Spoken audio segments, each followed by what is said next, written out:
Hi guys, I'm Kai. Welcome back to my channel. Since I started living in a share house, I've been cooking at home quite often. So today I'll show you some of the meals I've made recently. They are all really simple dishes, nothing fancy, but I wanted to keep them as part of my study abroad memories. In my previous vlog, I showed my first day in the share house, and on that day I made a Gapao rice. So let's start with that. First, I start by cooking rice because it takes the longest. While the rice is cooking, I prepare the meat. I cut some bell peppers. This pork is super convenient since it's resealable like a Ziploc. I also love that it comes with different colors. It makes the dish look brighter. After removing the stem and the seeds, I chop them into about 1 cm cubes.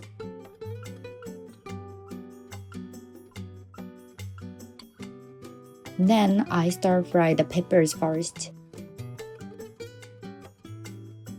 And after a bit, I add a ground meat. Once the meat is cooked, I season it with salt and pepper, oyster sauce, soy sauce, and garlic. I usually just eyeball the amount of each seasoning.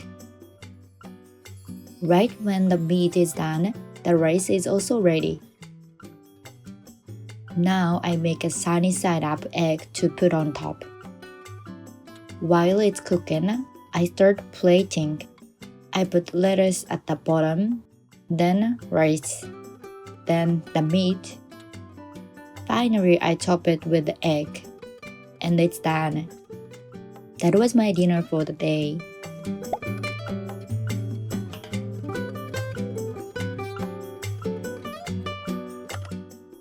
Next, I used the leftover ground meat to make hamburger steak. I finely chopped some onions, mixed them with the meat, salt, pepper, and 1 egg.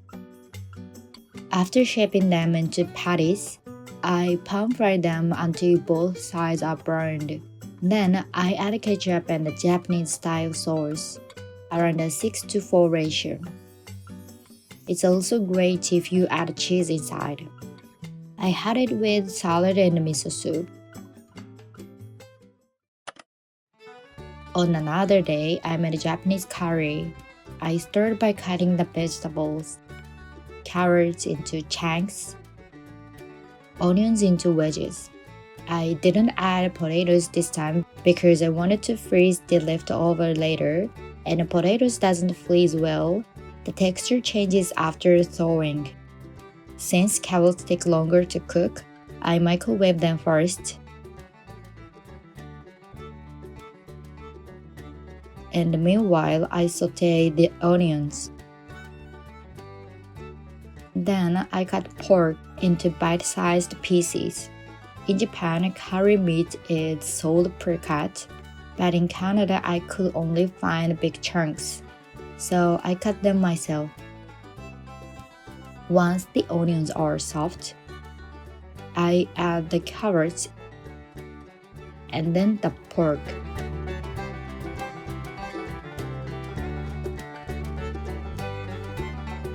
I pour in hot water to save time instead of using cold water, and simmer until everything is cooked.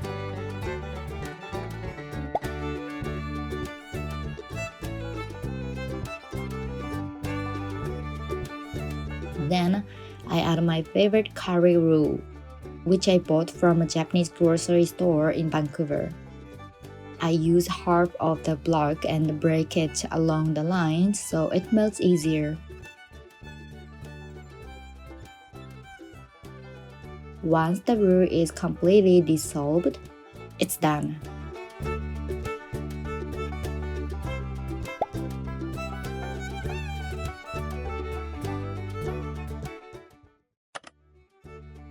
The next day, I made curry udon with the leftover curry. I just added some water, dashi, and mentsuyu to make it soup style. and then added frozen udon noodles. Once the noodles were heated through, it's done. I was wearing a white top while eating curry udon. It's a risky choice. Another day, I made a chicken stir fry, 2 different flavors, Chinese style and tomato based. I cut a spinach into 5 centimeters pieces, onions into wedges, and the chicken into bite-sized pieces. Then I split the ingredients into 2 pans.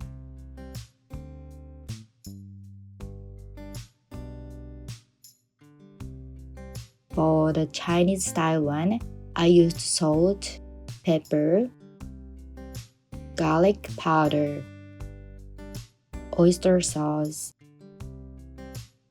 and soy sauce.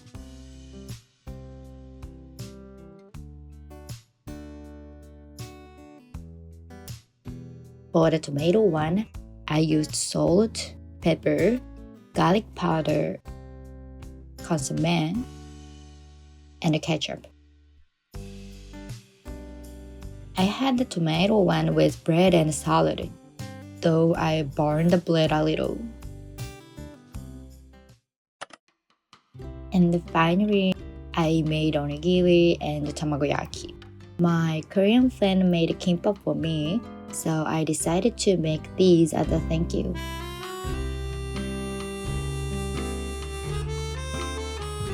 While the rice was cooking, I made the tamagoyaki.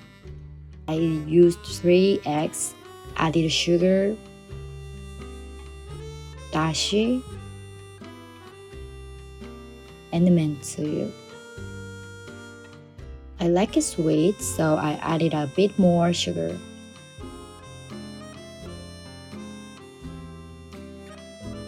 It was my first time making tamagoyaki with a round pan. It's a bit tricky to roll evenly.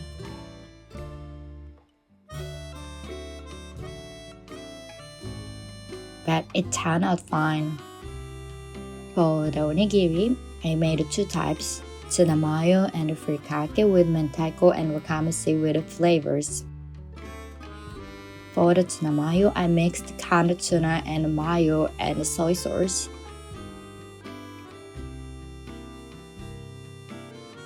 After mixing, I spread some rice on the wrap.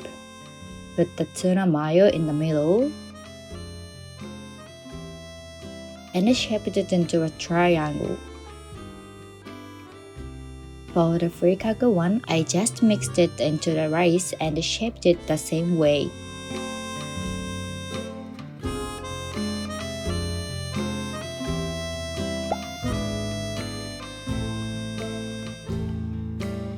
Then I wrapped them with seaweed.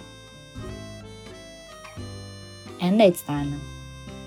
Before giving them to my friend, I tried one myself with some miso soup. So that was a look at my recent home-cooked meals. I don't cook every day since I often freeze leftovers, but since moving into the share house, I've been really enjoying cooking for myself. Thank you for watching today's video. See you in the next video. Bye.